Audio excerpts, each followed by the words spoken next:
What kind of person do you picture if I ask you to think of an entrepreneur? What about a leader? Or maybe a job creator? Would any of them make the cut? What if I told you that we help 10 million young people achieve their goals every year, all over the world? And in turn, they create jobs and prosperity. JA has been preparing young people for successful careers since 1919. You find us all across the globe, in more than 100 countries. We're getting young people ready for work. And we get results.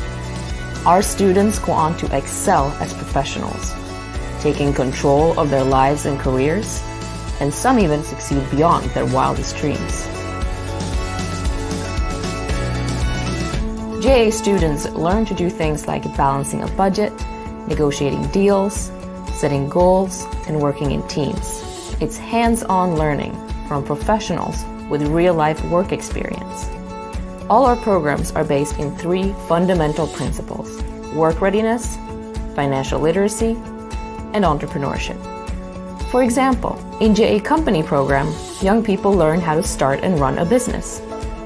In JA Job Shadow, a student joins a mentor in a professional work setting. And students in the JA More Than Money program study the ins and outs of earning, spending, and saving.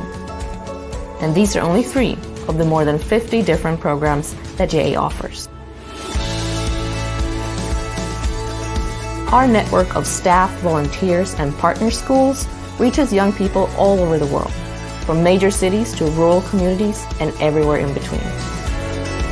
And it works, because we pay attention to the needs in each region, and then we customize our programs so that JA students will be ready for the job markets they're about to enter. We even customize our own name. But at the end of the day, we're all one JA, JA Worldwide. And the core of our organization is the same everywhere. JA inspires and prepares young people to succeed in a global economy. Whoever they are, wherever they are, JA activates young people for the future of jobs.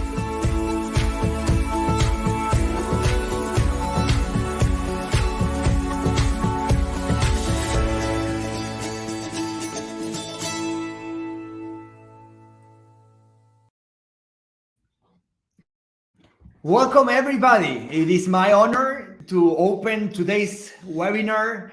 And as you all know, after the global crisis of COVID, we believe that everybody needs some inspiration to go back, not to normal, but to the extraordinary. And that's why we created Inspiring Voices webinar series. We are very thankful to have the support of John Hancock Investment Management, who has become a partner for these webinars, hoping we can inspire thousands of young people across the region. I also wanted to start today's webinar by saying that we are planning an amazing, a very exciting festival. We call it the Now Fest, and it will be happening in June. And it is open to all of the young people across our 26 countries. And the theme and the main goal will be the same: to inspire young people so they can thrive and shine as they always do. Let me now introduce some exciting and amazing panelists that we have for today's theme. And today's theme is one that I'm personally excited about and very passionate about, because I believe that it's definitely changing the way we think, the way we act, the way we collaborate. Every single aspect of life is being transformed by this digital transformation, and as it is called.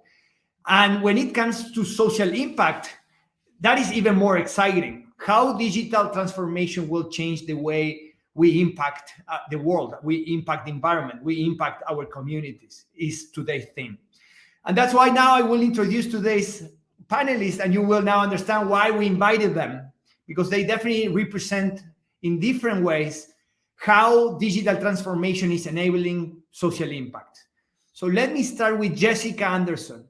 She's the Director of Strategic Giving at Dell Technology. I know you are all very aware of what Dell Technology is, because I'm sure you have used one of their computer, or you will learn that they're doing much more than just selling computer. She and her team are responsible for helping to meet Dell's social impact goals, including transforming the life of 1 billion people. Billion with a B, okay? Jessica works collaboratively across geographies and Dell Technology businesses units to build programs and identify opportunities to increase the number of underrepresented students interested in STEM, which is science, technology, engineering, and math, in local communities, ultimately creating career pathways for the underserved. We also have today with us Abril Torres from Argentina, where I'm based as well. Abril participated in the Winning Women Initiative created by IBM, but also supported by J Americas. This initiative allowed her to upgrade her technological skills and gave her access to opportunities in the job market. And of course, Abril will show us that she doesn't only have the technical skills, but she also has the life force skills that are required to get where she got at a very early age. And Abril is currently working, as I said, where she got in a very early stage, because she's already working for Accenture. And we also have Jaime Valles. And I will now share with you who Jaime is very briefly. One of the most exciting things about him is that he's also a J America's board member. So he's the vice president of Amazon Web Service for LATAM region. He has been in this role for 6+ years and holds 30+ years of experience in the technology industry in companies such as Cisco System and Sun Microsystem, with leading position in LATAM as well as in other regions. So he's definitely bringing a global mindset. Jaime earned his bachelor's degree in electronic and mechanical engineering from Anáhuac University in Mexico, and his MBA from the Northwest University's Kellogg School of Management. And I believe he's actually wearing a sweatshirt from the Kellogg School of Management, one of the top universities around the world. Jay, as I said, for next time, we promise you, Jaime, you will have a Jay sweatshirt and you will be able to wear it. So looking forward to that. So before we start with the most exciting part, which is the conversation with this great panelist, I also wanted to share my perspective on how education is being impacted. And then hopefully each of you will bring a different perspective. Some might reinforce what I'm sharing as an opener, and some might push back as well. That's what we like about these conversations. So higher education institutions are definitely rethinking, reevaluating the way they are delivering educational content, and not just the way they deliver and the way they reach their students, but also in terms of the contents. We had for over 56 weeks in a row, our schools closed due to the COVID. And of course, that brought a lot of friction and challenges that we are still dealing with. And that will definitely bring an urgency to catch up. Now, during those 2 years, we also learned so many things about how technology can help us improve the learning experience of our young people, even if it is in school or even if it is out school when young people want to learn, making it much more relevant for them. More than 100 million young people studied around 60,000 programs in over 10,000 institutions during this emergency virtualization, as it was called. So there was definitely a huge reaction from different NGOs, different school systems that needed to act fast and to react, as I said. In the last 10 years, technology has been adopted only to improve the administrative process in many cases. And as I said, not that much when it comes to strategies of how making the learning process for young people more relevant in terms of contents, channels, and also in terms of scale, in terms of penetration of these digital delivery means. In terms of the importance of the digital in this world, 90% of the students rate the digital learning as high or very high importance for the future of their schools. So students are saying, this is definitely very important that my school goes into this digital transformation. Now, on the other side, we only have 90% of institutions still teaching only face-to-face. So there is a totally dislocation. And why? Because we have many barriers. teachers' capacity and training, how ready they are to adopt digital means. There is definitely a cultural change management, technical infrastructure, internet penetration, many things that I'm sure our panelists will go deeper. But just want to make sure that the message is we all understand the importance when it comes to how making it possible. It requires so many variables to be aligned that is not easy at all. From JA, we are making, of course, a huge effort to go through this digital transformation, working with partners. So, for example, with Dell, we have created a platform that we call SGME, and we are having our JA company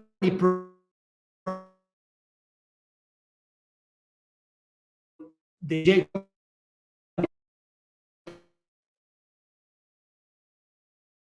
with Citibank. With Citibank, our initiative is called Capacity Building Project, and we are helping member nations to adopt also practices in the digital world. So it's not just about how we reach students and the contents we deliver, but how we can transform kind of the back end, how JA operates, and Citibank is helping us to cover that. So this is just to set the base, and as I said, will be more like for today's panelists. Please feel free to answer this question that we have prepared for you in a very straight to the point style. Also, try to connect the more abstract and theory to your personal experience, because we want to inspire young people with real life experiences and not making this a very theoretical conversation. That is very important on how we inspire our young people. So, are you ready? Are you all ready? Okay, good. So we'll start with you, Jaime.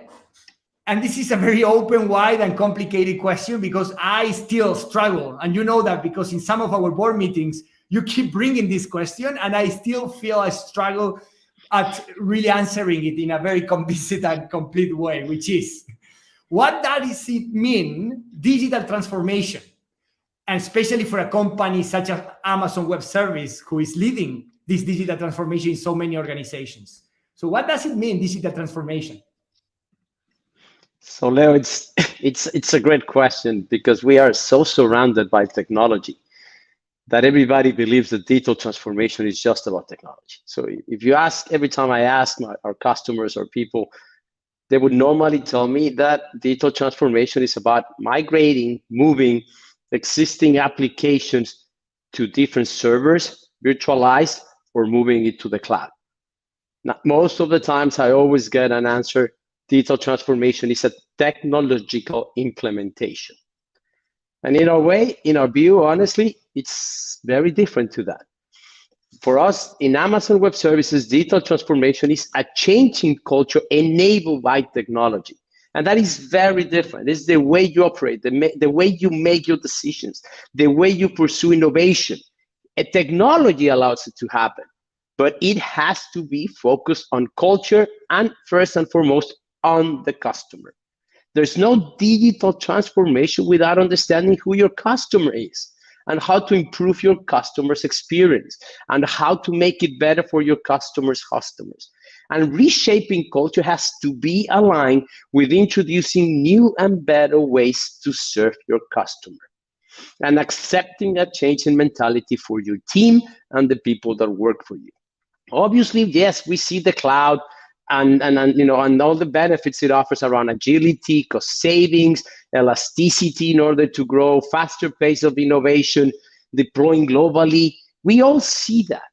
But I would tell you, being a technology company as Amazon Web Services, it is about understanding your customers, and it's about adjusting that culture to better leverage that benefits that technology offers to all of you. So to summarize, for most companies, digital transformation about technology. For us, it's about culture enabled by technology. But for all of you that are listening to me right now, let me be in your seats. You will launch your company digitally from the very beginning. You will not have to migrate legacy applications. You will probably even launch your company on the cloud, hopefully in Amazon Web Services. Technology is there to make you successful. So leverage that technology, but please invest your time and efforts to understand your customers and what you will offer them to improve their experience and to address their pain points. Also, focus on your company's culture. At the end, focusing on customers, thinking long-term, and inventing on behalf of your customers is what's gonna make you successful. Technology is already there. The cloud offers that technology, but it is about understanding the customer and making sure that your culture leverages that technology. Well, and I think that resumes in a way why it is so difficult, because at the end of the day, we're talking about changing behaviors. And we know that changing behaviors in people, which relates to culture, is not an easy thing. And there has to be a commitment, 360 commitment. And then when you add the behavior of the customer, how you will make their life easier in terms of minimizing frictions and so on.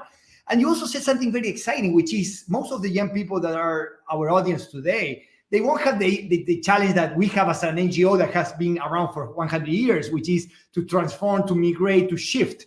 There will be, their businesses will be created from the very beginning with a digital mindset, right? And that's, I think, is a great opportunity for them. And Jaime, now, since you have such a large experience across the region and even working in other regions, I know that it's a matter of readiness on how different regions are ready in terms of infrastructure to speed up this process of digital transformation. What is your opinion about Latin America and maybe the Caribbean in terms of its readiness? I think, Leo, that's what all of us talk every day. Really, what we talk every day, and everybody believes that it's really about the technology. No, it's not. The most important challenge we're facing today in Latin America, the most important we're facing around, by the way, most of the emerging markets, it is about skills, finding skilled professionals to take the technology, the culture to the next level to address their customer needs. That is a fact. Let me share a data point. World Economic Forum would tell us cloud is one of the top technologies that will be adopted by 2025. Latin America has the widest, the biggest skills gap in the world, with 69% of companies reporting issues finding workers with the right skills. Technology is advancing very fast. Workforces, people that leverage the technology are falling behind. That is the key challenge we're facing. We need to produce graduates, technical people with job-ready skills that can leverage that technology. That affects Latin America capacity and velocity to innovate. This is why junior achievement is so important. This is why the young talents that we are cultivating here will make such a big difference to Latin America. Honestly, you mentioned that I'm part of the board. This is why I'm part of JA's Digital Transformation Committee, because that is the way we're gonna be able to make a big difference and build a better future for Latin America. In Amazon, we say one of our leadership principles is success brings a responsibility to grow. I'm sorry? Leo? I was saying that since we are in a flat world, our region is competing against other regions in terms of who is getting those job opportunities. So if we are in the last position, that doesn't look very nice looking forward. I mean, there's no last and first, but it's just about the big opportunity that we have for our people, the big opportunity that we have for youth. I think that is really important. And honestly, Leo, let's be clear, our communities in Latin America requires us to be very proactive, think big about making a change and giving opportunity to all the youth in Latin America. And that's why we're investing on that. That's why we're working so closely with your organization. That's why we leverage Junior Achievement and other institutions that share this same commitment to the region to reduce the skill gap. And for that, we created something that we call the Massive Training Organization, that all they do is leverage and help people improve their skills. And by the way, that's why we practically are sharing today across Latin America most of the educational content in Spanish and Portuguese. That is the biggest challenge we're facing. That is the bigger blocker. And honestly, that is the biggest opportunity to everybody that is listening to me now. All of you that are listening, if you develop skills around digital transformation, around technology, in addition to being able to launch your businesses in a better way, you can have a lot of opportunities because you will be highly demanded. That interview, and Leo, that's why you and I are working and JA so closely. Absolutely. I mean, that gives JA a reason of existence. And that's why I'm so excited to also have Abril here, because she represents, those opportunities that are out there that if young people get ready, I mean, they can really shine. And also related to what you have just said, which is like companies involved with social impact. It's not just about philanthropy anymore. I mean, it connects to the core business, and it's not just doing well for the stakeholders. Now it's doing well for the society, and that is good for everybody, including the business of those companies getting involved. And that's why my next question goes to you, Jessica, because Dell decided to invest big time in how to improve the JA Company program experience for students, which is the flagship program that is implemented all around the world, where young people start their own businesses at a very early age. Why did Dell decided to go with that program and supporting the digital transformation of the learning experience? Yeah, so first of all, thank you so much for having me today. Dell's relationship with JA spans well over 10 years. And that is by way of our employees volunteering, providing monetary and product support. And education has always been a focus for Dell as well. And as Jaime mentioned, skilling is something that's increasingly important and something that we also are embracing.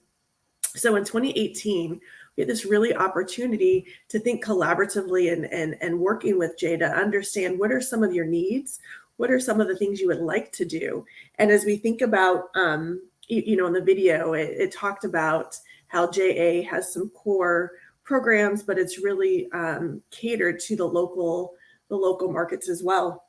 And figuring out what are ways that JA can serve its youth better.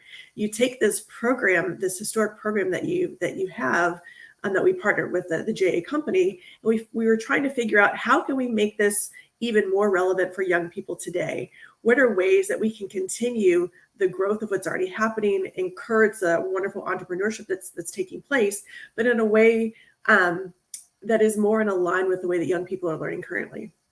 And so working with one of our R&D teams in Brazil, we decided to take this program, and to your point earlier, Leah, we put it on this digital platform that not only is the program digitized, but it also is providing this inclusive experience so that anyone, whether if you have any disabilities or not, you're able to engage, and you can do it remotely. So think about, the year that, most of the world was not in school, not in traditional school.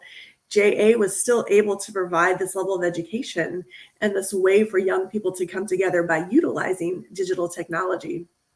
And so, we were really excited. We, of course, had it on a very small scale at first, but we've been able with the team to launch it across Latin America and the Caribbean. And I know I get really excited to see all of the work that's taking place, and our teams do as well. And so, again, the digital transformation is key in not only helping to make sure that nonprofits are growing and moving with the way of technology, but helping young people to see the ways that technology can be utilized, that you can be a creator and not just a consumer. Playing games and, video games are great, but you can also utilize, your own thoughts, your own innovations to create something that you can put out in the marketplace to either earn an income or to, help in some way better your particular community. And that's a shift that is so impactful when young people can, think in a different way about not just being users of technology, but technology becoming a vehicle, right? In a way that they can reach their dreams, and that they can, put all of the value that they have to offer to the service of customers, companies, or even the communities. And Jessica, based on your experience, because I know Dell has been doing so many things with different NGOs around the world, what other ways private sector could contribute to education specifically? Because we know education is one of those areas that are in great need, but at the same time is lacking resources, lacking innovation when it comes to digital? Yeah, so I think there's a couple of things. One is making sure that we're listening to the communities. It is very easy for corporations or, whomever to come in and say, we know exactly what you need, when that's not the case. We don't live in your communities. We're not in your schools. And so it's really important and imperative that we have these conversations and you tell us, what is it that you need? And then we can figure out, all right, do we have a technology or a solution that can help solve whatever that problem is? Maybe it's something that's high tech. Maybe it's something that's extremely low tech. And so, one of the programs that we have that is represented in Latin America, but other parts of the world, is our solar community hubs. We first start them off as labs, just focus on education in communities that do not historically have consistent electricity or consistent internet. We spoke to the communities and understood that, like, hey, the education part is great, but there's some other services we'd love to have housed as well. So we opened our first one on the Amazon about a year ago, and it's bringing the educational services. It's bringing telemedicine and telehealth. It's also bringing other sorts of conservation. Again, utilizing this community feel and this community spirit to understand what is needed. Another piece that I think is very important is not only serving young people from educational perspective, but also reskilling the staff. There's only so much that nonprofit and charity staff members know. And so as an example, we have a program where we do pro bono consulting, where we try to understand what is the big problem or big issue that a nonprofit has, and how can we help you along your digital transformation journey. Nonprofits historically are at least 10 years behind from a technology perspective. So we can't solve all of the issues, but in this program, again, we work together with nonprofit staff members and our staff members to help solve at least one big problem to help the nonprofit on their journey. And so I think, as we think about what are companies able to do, what are the sweet spots that we all have that we can help just a little bit? We're going to need everyone to solve this issue, especially as we think about some of the inequities, or a lot of the inequities that we have in the world around education. Not everyone has access to technology or to internet. And so there's going to need to be a hybrid approach, and making sure that all of us are working together so that we can provide, if not the exact same opportunities, close to the exact same opportunities, so young people and adults everywhere are able to get those technical skills, as well as the other skills that are important: collaboration, working together in a teamwork, critical thinking, that will help us to be able to, really hire for companies like Dell and Amazon and Accenture in the future. Thank you, Jessica. And you said NGOs or civil society is 10 years behind in terms of digital transformation, and I agree with that. And that gives us a high sense of urgency, because if you think about social impact, there is also a matter of return over investment of resources, volunteers' time, money. Everything that is going to social impact through NGOs has a return over investment ratio. And I think the digital transformation can help us make our work much more efficient, but as Jaime was saying, more relevant to the beneficiaries that we are serving, to really equipping them in the way we need to equip them and at the pace that we need to equip them, so we can keep those job opportunities, for example, in the region. And now I will move with Abril. And you may all remember when we were 18 years old, we had more doubts than things that we really knew and things that we have like conviction on. And Abril, I understand you are in that point that you have started to answer many of those open questions that you had when you were very young, at the age of 18 maybe. So I would like you to share, what was your experience participating in the IBM Winning Women program, and what that meant for you in that process of start answering open questions that many times get us stuck, get us scared. And if we can't deal with that, it's a great challenge and a great, risk for our future. So Abril, thanks for being with us, and looking forward to hearing what was your experience. And then I also have some other questions for you. Yes, like you said, well, first, thanks for all the compliments that you said in the on the way on on my talk. It's an Argentinian thing, I think.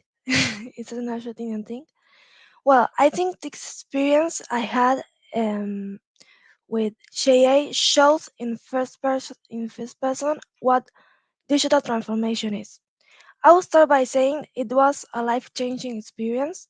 It was a challenge too. I started with the program at 17 years old.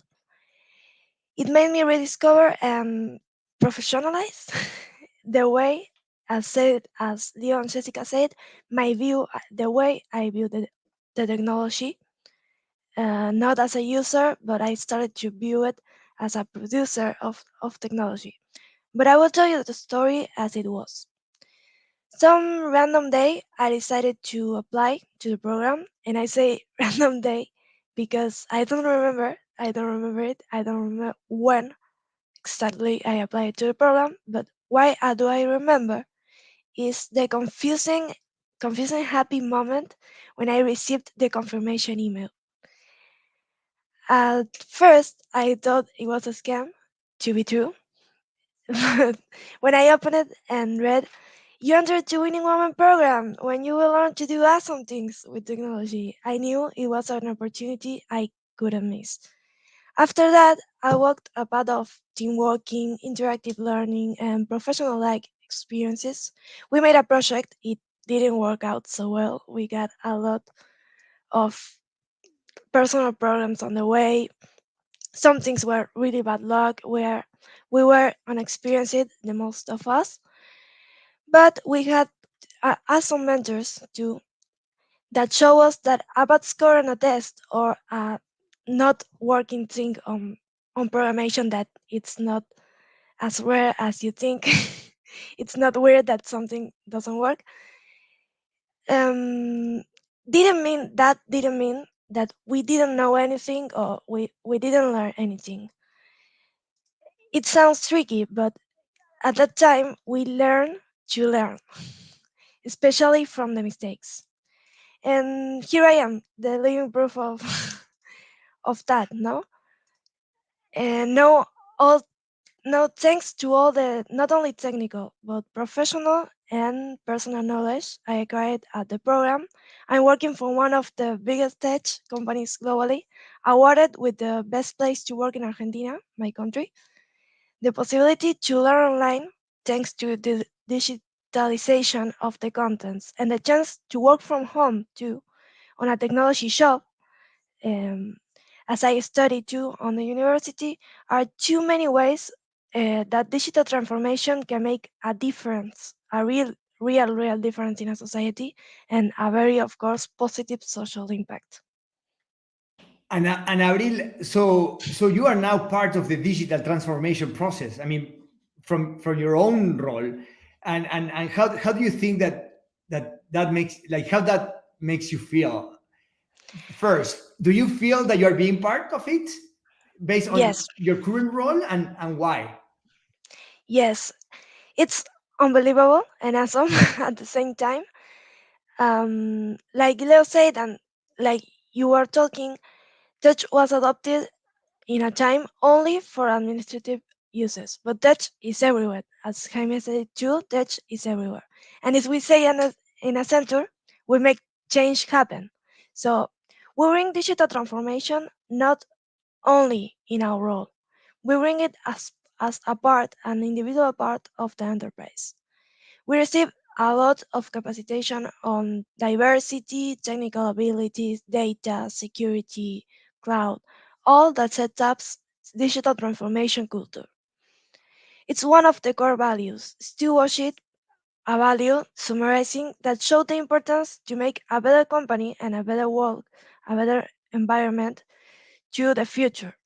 To give a clear example of social impact of digital transformation importance, we use technology not only to work, because I every day work with technology, but now I am participating on volunteering on a mentoring program to introduce women to technology, transmitting them all these values. It's like a cycle. Thanks to a Giving program back. now I'm here. Yes, thanks to a program now I'm here, and I hope thanks to digital transformation, I would like the next woman to be here, or the next woman in tech in general. And that's I think the beauty of getting involved with opportunities like the one that you took, because one day you are the beneficiary and the next day you are becoming a role model for other young people who are just starting, and that is a way to give back, and it makes you feel good for sure, but it is also amplifying your impact.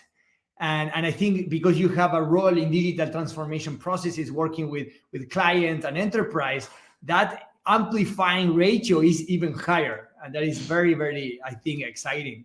So thanks, Abril, a lot for being for being a J ambassador as well, and of course for being part of the digital transformation so well needed in the region. And so now I want to go back to you, Jessica, specifically about the impact that new technologies could have in education. I was part of the Emerge conference in Miami a few weeks ago, where kind of the most innovative technologies were presented and in different fields. But we know that education will continue to be very disrupted by new technologies. What are you seeing in that term from your position?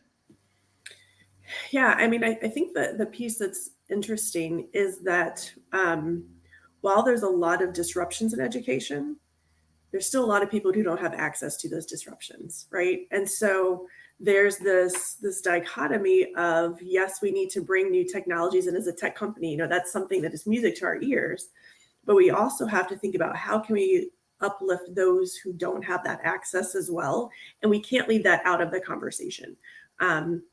In the States, we talk a lot about digital inclusion, or you might hear the term, digital inclusion globally, or digital divide. And so how can we, in that disruption, help to bring others up so that there's not much as much of a divide, right? So that people are more included in what's happening. I think what you are also going to see is more collaboration.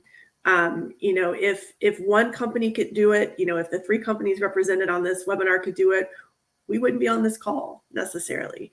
But we can't all solve it on our own. And so it's really going to take people coming together in what we like to call collaborative ecosystems to figure out, okay, what piece can I do? What piece can I do? And we bring all of that together so that we can really scale and make some systemic change, whether it be working with governments or local communities or nonprofits or companies.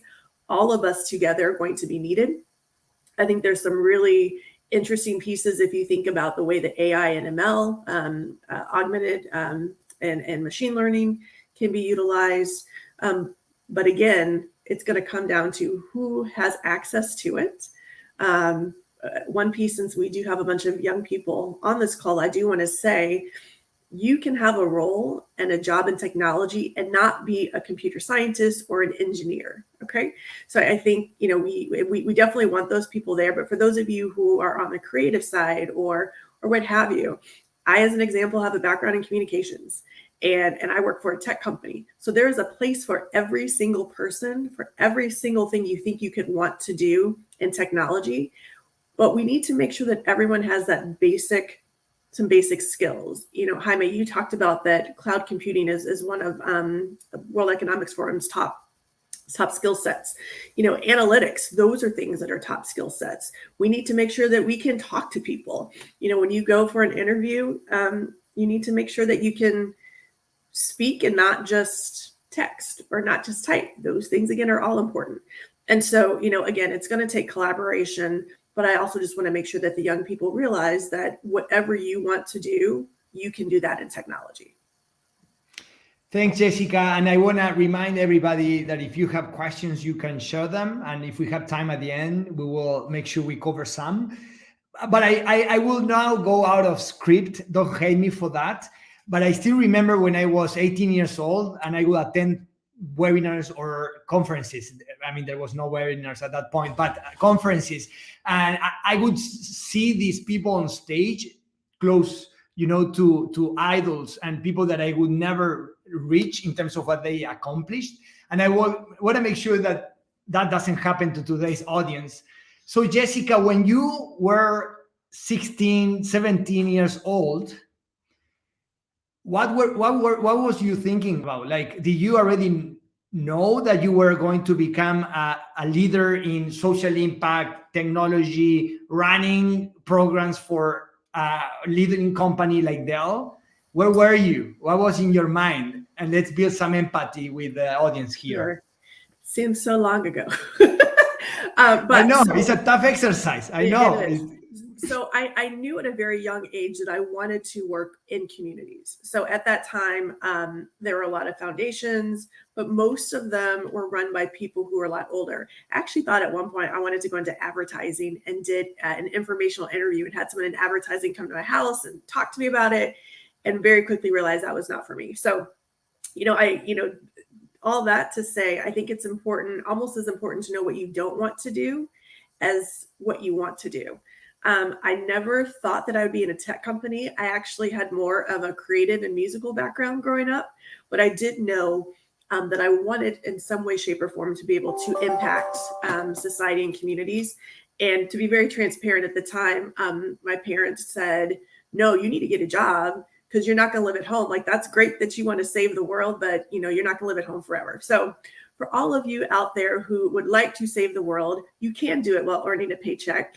If you want to live with your parents, that is totally fine, but you can also live out on your own.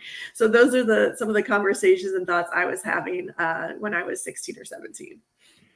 Thank you very much for making it so personal and transparent. That's what we need, to have very genuine conversation with our young people if we really want to inspire them. Other way, many times, I still remember when I was 18, I would look at an MTV clip from a very famous singer, and it was all about that. And, I was just trying to find a shortcut to get there as soon as possible. Then I realized that was not easy and not possible, and that was not what I wanted. So thanks, Jessica, for sharing also that decisions are made based on things that we don't want to, and not just on the things that we know we want. And Jaime, I have a question for you, which is also personal, and I would love if you are ready to go into where you were when you were 16, 17, because the question is related to why you invest your personal time to be a JA America's board member. And maybe it connects to what you were thinking when you were 16 as well. I don't know. So we will leave that open for you. Why you support JA, why you are putting your personal time besides representing your company, and where were you at the age of 16? God. Leo, ¿por qué siempre lo haces tan así? So, first of all, Leo, why did I decide? Because I knew I was not going to be singing. I knew that. I mean, that was a fact. I was not going to be singing. Second, I started like many of the people that are listening to us. I started like an intern, programming in a language that probably most of the people here have no idea what it is. That is called RPG. And this was 36 years ago in a system that you can probably find in a museum by the name System 36. And IBM gave me the opportunity to learn, similar to what Abril said. And I spent a lot of time learning, and they gave me great education. And at the end, the dream was, all I wanted to do was be a manager or a leader in IBM. And then the time gave me the opportunity to from IBM, move to Sun Microsystems that invented Java. And Java made a big difference in the world of the internet, and then Cisco in terms of communications, and obviously now Amazon Web Services. And also during that time, Leo, I had the opportunity to visit other countries, folks always in Latin America, but I remember, I had the opportunity to lead countries in Asia, including Japan, Korea, Australia, and that opens your mind. But at the end, why, going back to your question, why did I decide to invest my time and personal experience to support JA? It's pretty simple. After all this, after LATAM, after Asia, after IBM, after all the companies, I am convinced, and I learned, technology enables competitiveness. Technology enables growth. Technology enables opportunity for our countries, for all of you that are listening now. And it's very important that we can offer our people, the Latin American countries, the best technology that is available in the world. And at the very same time that it is launched anywhere in the world. And I can tell you today, Amazon's customers, all of you could have access to the best technology that Amazon worldwide, that Mercado Libre, that Nubank, that Itaú, that Bancolombia, that Netflix, and I can go on and on, you have access to it the very, very same day it is launched anywhere in the world. And that's really important because it allows Latin America to be successful. Now, I also know that the only way to leverage the technology is by having the skills, educated people, inspired people, and motivated that want to better learn how to use the technology to make a difference. And that's what Junior Achievement brings to the table. And I know that from my seat at the board of JA, I have the opportunity to do something about it, to be hands-on, move your sleeves and make something. And because I am convinced that that technology can make a difference. And you know that now through our massive organization, AWS is working with JA to sponsor now Fest. And that is going to be a huge event, biggest recruitment event in JA history, connecting 50,000 students in 26 countries. And that's what makes a difference. That would allow us to build. That's what allows us to inspire, educate people. So everything we do in JA can build a better future. And to summarize, if we invest in LATAM's technology, if we invest in Latin America youth, we will be, and by the way, I fully understand that JA is worldwide, but at the end, I owe what I am to Latin America. That was the region that gave me the big opportunity, okay? So if we invest in LATAM's technology, LATAM's people, we will be able to make Latin America competitive. And digital transformation needs to be implicit to both the people and the technology. Technology will enable us, our children, our younger generations to believe in themselves, to make a difference. And that for me is important. All of you need to be very passionate about what you do and what is that you're building. And jointly with JA, we will work as hard as we can to make sure that you have the ways, the technology, the skills to make it happen. And to finish, I would tell you to all of you that are listening, get ready. Latin America's digital transformation, but most importantly, our future depend on you. Study, prepare, get involved, get immersed on the transformation and innovation that the technology enables. Just make it happen. Because what we need is talented professionals that can make a better difference. It is the people, it is the culture that will propel Latin America to a completely next level. So Leo, that is why I am in the board, because JA enables that.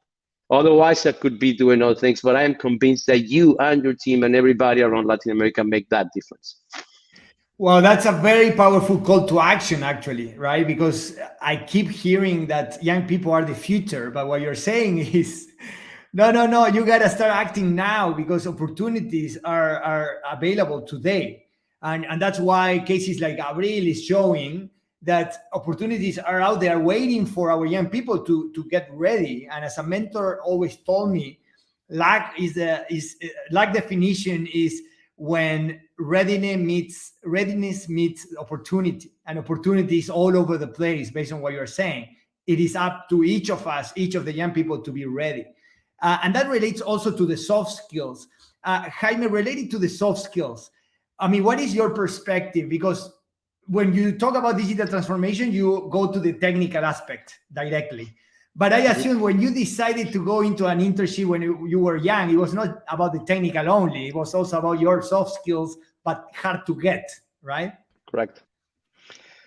Wow. So this is getting more interesting by the minute. So let me tell you that what I would say, first of all, and this is what I tell when I mentor people, as I said, digital transformation is not technology. It's culture enabled by technology, and culture is people.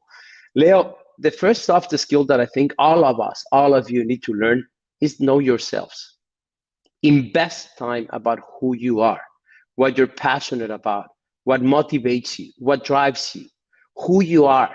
We, on a daily basis, we invest tons and tons of time of being family members, helping our friends, helping our customers, the ones that are already working, other students. We invest a lot of time in others, but we just forget the most important thing, who is who I am, what I'm passionate about, so I can be genuine, I can invest on that and develop the strengths that I have. So for me, that's the first soft skill, invest time of your skill on yourself. Now, collaboration, teamwork, a strong value system, a work protocol, Those are critical, Leo. But if you tell me some of the things that I ask for everybody that works today in Amazon Web Services is learning agility, the capacity and willingness to learn every day, to understand those learnings, those signals, use them, experiment, like, hey, I have this idea, let me experiment. If it fails, learn from it. If it's great, let's build on top of it. Minimum viable products that allow you to get started, but it's based on signals from the customers. But again, learn. The more you learn and the better you are at learning, I think the more successful you're going to be, Leo. So it's collaboration, yes. teamwork, and learning. So, and Abril, you mentioned that learn to learn, right? Based on your last 5 years of experience, Abril, which soft skills was critical for you to get where you are, and that you think it will get you where you want to get because you are just in this journey? I think teamwork is critical, as Jaime said, is critical, and more in technology because we are a lot of people in the world, so we need to have a lot of visions on our teams. I think, yes, the curiosity, one of the soft skills and one of the skills that all have, but sometimes we lose, is the curiosity and the ambition to learn. That is in a world that's advancing a lot day to day.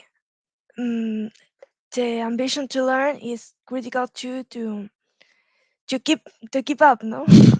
And Abril, I'm sure you found that program with IBM because you were just being curious, right? Like Googling Yes. and searching, and that's why you found opportunities that then you tackle. But first you had to Yes, be curious, right? as I said, I don't remember when I applied to the program. Well, obviously I know that I applied to the program, but I I can't say the moment because I was too ambitious to learn. I am the other side. I am too ambitious to learn. I want to learn everything now in this moment.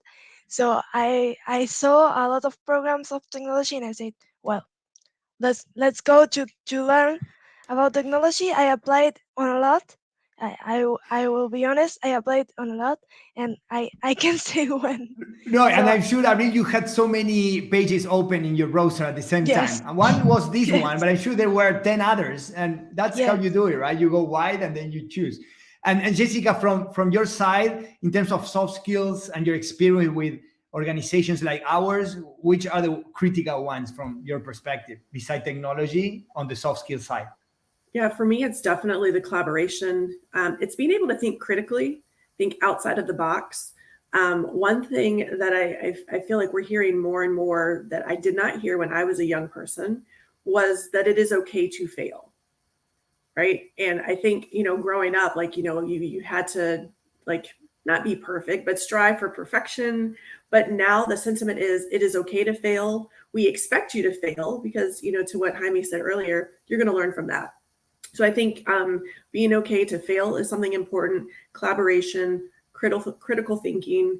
For me, it's also really important for you just to be a genuinely good person because no one wants to work with someone who's a jerk.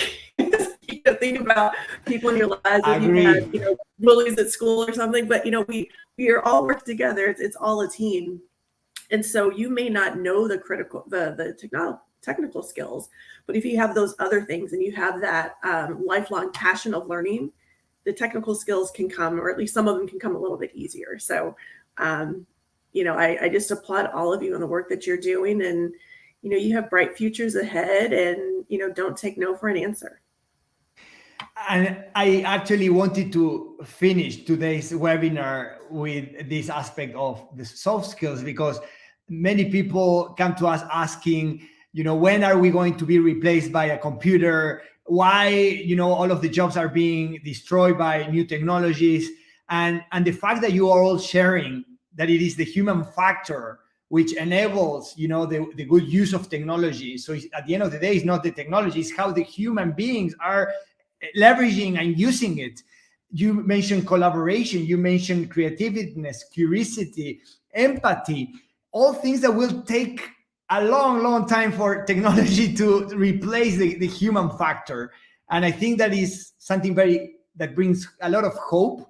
And as you, Jaime, was saying, our region has so many opportunities.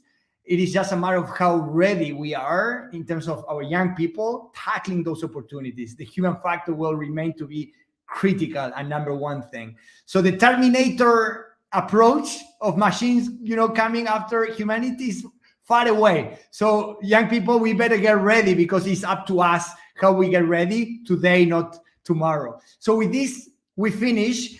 And again, thank you, Jaime, Abril, and Jessica, for your time and for sharing this conversation from a more personal side, which I always say is the way we connect with the young people, not from the abstract, not from the theory only, but human connecting with humans. That's the way we inspire.